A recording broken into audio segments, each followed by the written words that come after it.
با درودی فراوان خدمت همه شما بینندگان محترم، علاقه‌مندان برنامه لاتاری گرین کارت آمریکا. به یکی دیگر از قسمت‌های برنامه رادیو لاتاری خیلی خوش آمدید. سوال اول برنامه امروز رو خانم آذین برای ما فرستادند. خانم آذین گفتن که نحوه ثبت نام در CSC و هزینه اون رو اگر که ممکنه توضیح بدین.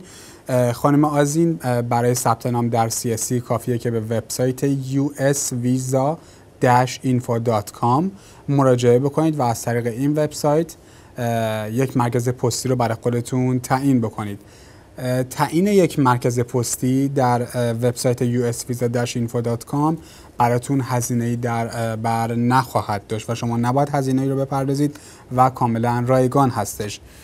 نحوه ثبت نام و تعیین یک مرکز پستی هم ما در وبسایت برنامه رادیو لاتاری به نشانی visa.tmlive.tv براتون قرار دادیم که از طریق وبسایت ما میتونید که آموزش تعیین یک مرکز پستی برای کسانی که مصاحبهشون در سفارت ایالات متحده آمریکا در آنکارا هستش بتونن که این آموزش رو از طریق وبسایت ما به وبسایت ما مراجعه بکنن و این آموزش رو از اونجا بتونن که دانلود بکنن یا اینکه مطالعه بکنن از طریق وبسایت ما و اطلاعات لازم رو برای ثبت نام برای یک مرکز پستی PTT بتونن که به دست بیارن. البته من فایل PDF این آموزش رو هم ضمیمه جواب این ایمیلتون کردم و براتون فرستادم. در ادامه گفتن که در خصوص نامه تمکن مالی بفرمایید که چه مبلغ موجودی در حساب کفایت می‌کند و یا ارزش سند ملکی در چه حدی باید باشد. با تشکر از حوصله و دقت شما در پاسخگویی. خیلی متشکرم خانم آذین از لطفی که نسبت به بنده داشتید. والا ننوشتید که شما خانواده چند نفره‌ای هستید وگرنه من بهتر میتونستم راهنماییتون بکنم. اگر که در ایمیل بعدی اگر که یک ایمیل برای من بزنید و مجددا برای من توضیح بدید که خانواده شما چند نفره هستن، من بهتر میتونم که اون مبلغ رو خدمتتون اعلام بکنم. ولی ما اگر که الان فرض رو بر این بگیریم که شما یک خانم مجردی هستید، برای یک نفر مجرد مبلغ 15,000 تا 17,000 دلار مبلغ مناسبی هستش که میتونه که اون شخص گواهی تمکن مالیش رو از طریق حساب بانکی که در یکی از بانک‌های دولتی و یا خصوصی در ایران داره بتونه که این مبلغ رو در حسابش واریز بکنه. باید البته یادتون نره با نرخ دلار آزاد حساب بکنید این مبلغ رو، بعد در حساب خودتون نزد یکی از بانک‌های دولتی و یا خصوصی واریز بکنید و از بانک خودتون گواهی تمکن مالی بگیرید. ایمیل بعدی هم باز هم از طرف خانم آذین هستش. ایشون ادامه دادن گفتن که شما فرمودید سهمیه ویزا برای ایرانیان 3500 ویزا هستش. بله، از 50,000 ویزای موجود 7% به هر کشور تعلق میگیره که حد اکثر تعداد ویزاهایی که مرکز کنسولی کنتاکی ایالات متحده آمریکا برای ایرانی‌های ساکن ایران مقیم ایران در نظر گرفته 3500 ویزا هستش. گفتن سوال من این هستش که آیا کیس هایی که متأهل هستند 2 نفر و یا دارای فرزندی باشند، یعنی تعدادشان بیشتر از 2 نفر هستش، آیا یک سهمیه از این تعداد ویزا را استفاده می کنند یا به ازای هر نفر از اعضا از این سهمیه کم می شود؟ سوال بسیار خوبی پرسید خانم آذین. شما باید بدونید که موقعی که اشخاص به کنسولگری مراجعه میکنن، اگر که حالا ما فرض بر این میگیریم که یک خانواده 3 نفره حاوی همسر، شوهر و یک فرزند مجرد زیر 21 سال زمانی که به کنسولگری مراجعه میکنند، در اون زمان اگر که پرونده موفق در رابطه ویزا بشه، از اون سهمیه 3500 ویزا براشون ویزا صادر میشه. اینطوری نیستش که یه دونه از اون ویزا رو بردارن و بدن به یک خانواده 3 نفره. نه، اینطوری نیست. از اون سهمیه 3500 ویزاها تعدادشون کم میشه به تعداد اعضای خانواده و ویزاها تعلق میگیره. همونطور که خودتون هم الان متوجه شدید شانس بسیار کمی هستش و خود گرفتن ویزا هم جزو این 3500 بودن هم واقعا خودش یک نوع لاتاری دیگه ای هستش. ایشون ادامه دادن و پرسیدن که کیس نامبر هایی که رنج بالای 7000 هستند امیدی هست که ویزا به آنها هم برسه یا اینکه خیر؟ خانم آذین، من همیشه تشویق کردم اشخاص رو، حتی کسانی که کیس نامبر بالایی با رنج 7000 دارند برای لاتاری 2014 در تیر ماه بود که کیس نامبرهایی که رنجشون 7000 به بالا بود برای مصاحبه دعوت می شدن. همونطور که خودتون هم میدونید در 3 ماه آخر ویزا بولتن هایی که اعلام میکنن در ماه تابستان تعداد ویزاهای خیلی کمتری باقی میمونه. در نتیجه باز من به دوستان خدمتشون عرض میکنم که برای گرفتن برای مصاحبه حتما به سفارت مراجعه بکنند و ببینند که نظر آفیسر در خصوص پروندهشون چگونه هستش و شانسشون رو برای دریافت ویزا حتما امتحان بکنن. حتی با داشتن کیس نامبرهای بالایی هم ناامید نباشید و مصاحبه خودتون رو انجام بدید. دوستان اگر که موافق باشید بریم یک استراحت کوتاهی داشته باشیم، برمیگردیم و با ادامه برنامه امروز در خدمت شما عزیزان خواهیم بود. پس با ما همراه باشید.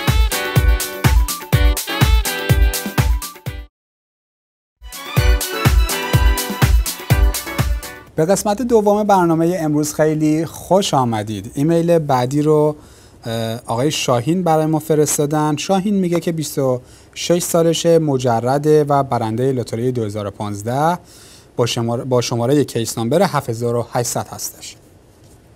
در حال حاضر دانشجوی فوق لیسانس در مقطع فوق لیسانس در رشته مکانیک هستش و فقط دفاع پروژهش گفته که باقی مونده تا شهریور هم درسش تموم میشه. خیلی هم عالی. ادامه دادن گفتن که در ضمن سربازی نیز معاف میباشم و کار دولتی هم نکردم. تمام کارهای مربوط به قبل مصاحبه رو هم انجام دادم و منتظر وقت مصاحبه میباشم. من با توجه به وقت مصاحبه های سالهای گذشته، منظورشون لاتاری 2014 بوده که در وبسایت travel.state.gov گفتن که دیدند، حدس میزنم که مصاحبه من در تیر ماه باشه. بله کاملا درسته. گفتن اگر چنین شود با توجه به اینکه شما میفرمایید در تابستان اکثر ویزاها به پایان میرسد، استرس فراوانی دارم که اصلا شانسی برای من هم هست و اگر هست از 1 تا 10 چقدر از نمره من. والا آقای شاهین، من در ایمیل قبلی هم که متعلق به خانم آذین بود، در پارت قبلی هم توضیح دادم براتون که برای خانم آذین و همچنین برای شما اصلا ناامید نباشید و برای مصاحبه حتما اقدام بکنید، برای مصاحبه تشریف ببرید و مصاحبه خودتون رو حتما انجام بدید. امیدوار باشید. من در خصوص پرونده شما چون گفتید که کار دولتی نداشتید و معاف هم هستید، به شخص امتیاز بالایی رو، امتیاز 7 رو برای پرونده شما قائل هستم. البته این رو هم خدمتتون اجازه بدید که عرض بکنم که این امتیاز دادن به پرونده ها جناب آقای دکتر طاهر کاملی که از طریق برنامه‌های کلاس‌های مهاجرتی که در شبکه TM دارند نمره میدن به پرونده ها. پس با در نظر گرفتن حق قانون کپی رایت از جناب آقای دکتر طاهر کاملی، من به پرونده شما این نمره رو میدم. امتیاز 7 به نظر من برای پرونده شما امتیاز خوبی هستش و جدا میتونی که حتی در تابستون هم اگر که بخوای به مصاحبه بری بتونی که ویزاتو در بیاری، چون 2 تا از عاملی که باعث کلیرنس میشه رو شما نداری، یکی سربازیه، یکی هم کار دولتیه. بنابراین امیدوار باش و حتما برای مصاحبه خودت اقدام بکن و مطمئنم که حتما مصاحبه خوبی خواهی داشت. اون 3 نمره دیگه هم که نمیدم به خاطر اینکه هممون میدونیم برنده شدن در لاتاری به این معنی نیستش که حتما و به صورت 100% به شما ویزا داده میشه و بنابراین به هر حال با هر دو دید برو به مصاحبه که هم اینکه بتونی ویزاتو دریافت بکنی در همون ملاقات اول، هم یا اینکه کلیرنس بخوری برگردی و به هر حال این شانس رو داشته باشی تا 30 سپتامبر بتونی که ویزاتو در بیاری. بریم به سراغ ایمیل بعدی که آقای رضا برای ما فرستادن. رضا میگه که دانشجو هستش، در لاتاری ثبت نام کرده، در صورت قبولی آخرین مدرک تحصیلی من چه می شود؟ یعنی اینکه من باید گواهی اشتغال به تحصیل از دانشگاه بگیرم یا اینکه خیر؟ من در خصوص همین ایمیلشون همین بود، در خصوص کسانی که دانشجو هستن و در لاتاری گرین کارت آمریکا برنده میشن یک توضیح خدمتتون عرض بکنم. رضا جان، پاسخ سوال شما هم همین هستش. کسانی که در لاتاری گرین کارت آمریکا برنده میشن و دانشجوهن، همونطور که خودتون دوستان، همونطور که شما دوستان هم میدونید، شما باید آخرین مدرک تحصیلی خودتون رو ترجمه بکنید همراه با ریزنمرات و به همراه اصل اون مدرک و ریزنمراتتون در زمان مصاحبه همراهتون باشه. بنابراین اگر شما دانشجو هستید باید آخرین مدرک تحصیلیتون رو، آخرین مدرک تحصیلی مقطع قبلیتون، همون مقطعی که دریافت کردید رو باید دانشنامه‌اش رو ترجمه بکنید همراه با ریزنمراتش. و در کنار اون اگر که شما فارغ التحصیل، اگر شما در مقطع قبلتون لیسانس بوده، فوق لیسانس بوده، حتما مقطع دیپلم و پیش دانشگاهی هم ترجمه بکنید دانشنامه‌هاش رو و ریزنمرات دوران پیش دانشگاهی و دبیرستانتون رو هم همینطور. بهتره که ریزنمرات دوران دبیرستان و ترجمه مدارک پیش دانشگاهی و دیپلمتون همراهتون باشه در کنار سایر مدارکتون و آخرین مدرک تحصیلیتون که اگر نیاز شد و ازتون خواست بتونید که ارائه بکنید. پس دانشجوها باید آخرین مدرک تحصیلی قبلیشون رو ترجمه بکنن همراه با ریزنمراتشون و همچنین اگر که دانشجو هستید باید که کارت دانشجوی خودتون رو ترجمه بکنید. اگر که دانشگاه به شما گواهی اشتغال به تحصیل برای سفارت میده، اون گواهی اشتغال به تحصیل برای سفارت ایالات متحده آمریکا در اون شهر و کشور که در نامه دعوت مصاحبتون قید شده براش تهیه بکنید. اگر که نمیده به هر حال مدارکی خدمتتون عرض کردم رو تهیه بکنید. حتما ریزنمراتتون رو تا اون درس هایی که تا نزدیک مصاحبه پاس کردید رو تهیه بکنید و ترجمه بکنید و حتما همراهتون باشه. پس این شد مدارکی که باید تهیه بکنید و همراهتون باید باشه. برای کسانی که دانشجو هستن تا امیدوارم که شما دوستان بتونید که مصاحبه موفقیت آمیز رو داشته باشید و در همون قرار ملاقات اول هم بتونید که موفق به دریافت ویزا بشید. دوستان بریم یک استراحت کوتاهی داشته باشیم، برمیگردیم و با ادامه برنامه امروز در خدمت شما عزیزان خواهیم بود. پس با ما همراه باشید.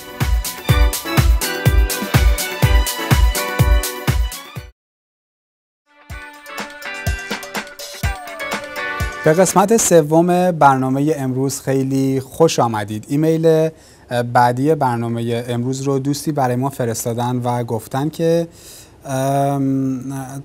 طبق فرموده شما که فرمودید کار دانش 11 ساله محسوب میشه و پیش دانشگاهی یا 2 سال سابقه کار در آن رشته باید داشته باشن. گفتن که رفتن و در بازار تهران مشغول به کاری شدن. گفتم متاسفانه رشته من کار دانش هست و مکانیک برق خودرو خوندم، بعد دیگه نرفتم پیش دانشگاهی یا دنبال کار، پیش دانشگاهی یا مشغول به کار شدم و الان 13 ساله که تو بازار تهران مشغول کار کردن هستن. گفتن اگر توی لاتاری برنده بشم باید چه کار کنم؟ میتونم وقتی برنده شدم پیش دانشگاهی بردارم، قبول میکنن بدون پیش دانشگاهی یا سابقه کار با سابقه کار وارد آمریکا بشم؟ گفتن که خواستن که راهنماییشون بکنیم. دوست عزیز خیلی خوبه اگر بتونید ایمیل ها رو با نام برای من بفرستید که من بدونم ایمیل چه کسی رو دارم میخونم. دوست عزیز کسانی که آخرین مدرک تحصیلیشون معادل 12 سال تحصیلات در ایالات متحده آمریکا نیست و همچنین در 5 سال گذشته حداقل 2 سال سابقه کاری ندارند که اون 2 سال که اون کار نیاز به 2 سال آموزش و یا تجربه داشته باشه، تنها کاری که میتونن بکنن این هستش که برن مدرک دیپلم و پیش دانشگاهی بگیرن یا اینکه دانشجو بشن. شما که مدرکتون کار دانش هست بهتره که در یک دانشگاهی پذیرفته بشید، ثبت نام بکنید و بتونید که مدرک کاردانی رو دریافت بکنید.